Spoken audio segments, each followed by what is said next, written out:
السلام علیکم ورحمۃ اللہ وبرکاتہ۔ بسم اللہ الرحمن الرحیم۔ یا ایھا الذین آمنوا اذا نودی للصلاۃ من یوم الجمعہ فاسعوا الی ذکر اللہ رب زدنی علما۔ سیرت نبوی صلی اللہ علیہ وسلم اور عبادات میں نماز اور مسجد اور امامات اور ان سب کے لیے بلانے کے لیے اذان کا اجراء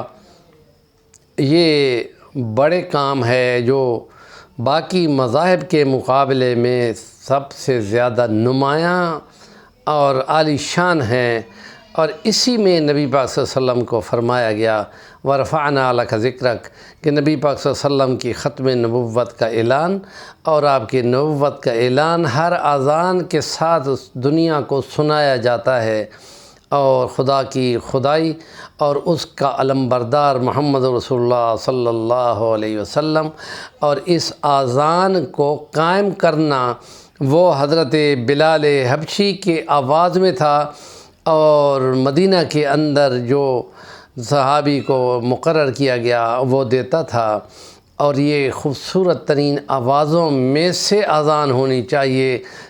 اور اس کے لیے یورپ کے اندر مسلمانوں کو جب تنگ کیا جاتا ہے کہ صبح کی ان کی اذان ہماری نیند خراب کرتی ہے، تو پھر انہوں نے بہت سارے فرقوں کو کہا کہ اپنی اذان ہمیں سناؤ،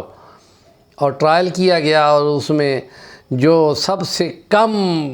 اپنی لینگتھ میں اور اپنی آواز میں اور اس میں جو سادہ ترین تھی وہ اہل سنت کی وہ اذان تھی کہ جس کے آخر پہ درود و سلام بھی نہیں ہوتا، مسنون دعا ہوتی ہے، اور وہ مسنون دعا جس کا تذکرہ احادیث مبارکہ میں ہے کہ جو نبی پاک کے لیے اذانوں کے بعد مقام محمود کی دعا کرے گا، نبی پاک صلی اللہ علیہ وسلم محشر میں اس کے لیے سفارش کریں گے، اور یہ وہ سفارش ہوگی جو قبول کی جائے گی، اور اس کے لیے الفاظ جو ہم پڑھتے ہیں وہ اونچی آواز میں مسنون نہیں ہیں، ہاتھ اٹھا کر پڑھنا بھی مسنون نہیں ہے،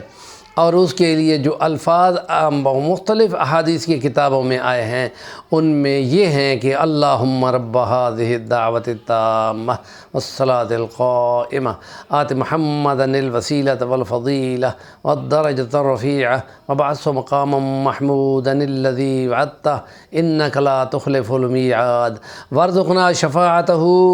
یہ الفاظ احادیث مستند میں نہیں ہیں، اور اس لیے یہ دعا کر کے خاموشی کے ساتھ وہ پھر مؤذن اس اذان کا گویا کہ اعلان کرتا ہے کہ اب یہ مکمل ہے، اور اس لیے اسی اذان کو یورپ کے لیے ان کے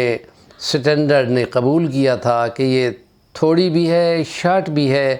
اور اتنی زیادہ ٹائم نہیں لیتی۔ تو یہ مسائل ہوتے ہیں مختلف ممالک میں، جو یورپ کی دنیا ہے، جو لادین کی دنیا ہے، ان میں مسلمانوں کی نمازیں اور کے لیے یہ مسئلے وہاں درپیش ہوتے ہیں۔